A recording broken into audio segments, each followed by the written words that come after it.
This was the best neighborhood to ever grow up in.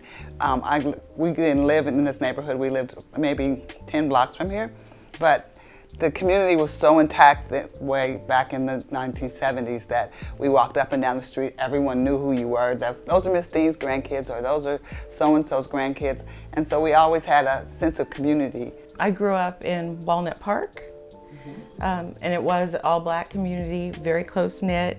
All the neighbors knew you. If you did something you weren't supposed to, any of the neighbors could correct you and send you home and told you to tell your parents what you'd done, you'd get corrected again. So very close-knit, and you could be outside. Everybody knew when the lights came on, you needed to be headed home. And again, everybody looked out for everyone else, and it was a comfortable neighborhood.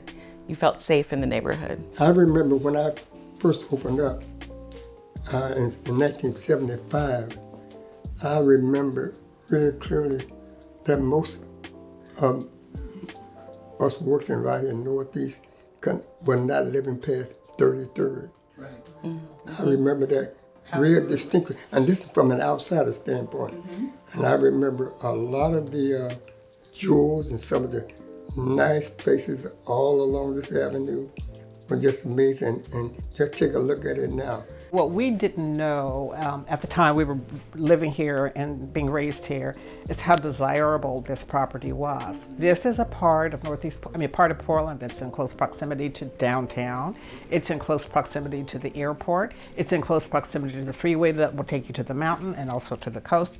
And so people really wanted to be here, and they are now here. And in doing so, they did displace many black families who are now out in East County, yes, which is far away from almost everything. And even up until recently didn't have adequate public transportation. So it's been a real transformation in that sense, a real displacement and a removal and a replacement of families who realize just how desirable this land is. I was born in the 70s, so I was getting the tail end of what the neighborhood really used to be when it was really cohesive. So like being a 70s baby and then coming of age in the 80s, two different kind of dichotomies. The neighborhood was really in flux, in transition. So we had a lot of that was discussed before with, the tight-knit communities and family members living like next door to each other or right around the corner. And we shared a lot within the community, but also was the beginning of that breakdown. The things that like right now we begin to see and talk about redlining and gentrification and all the blight and nuisance ordinances, the things that were placed on us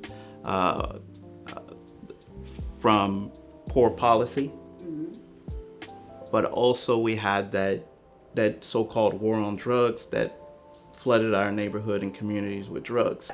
Has it changed since you've been there? Very much. So kind of like to your point, it feels like I have neighbors, but I don't live in a neighborhood. Mm-hmm. It's like, I remember growing up there, whenever someone new would move into the neighborhood, they would come by, or there'd be some sort of meeting of the families where we would get to know like who was moving into the neighborhood. But lately, I've seen families come and go and not have one conversation with them.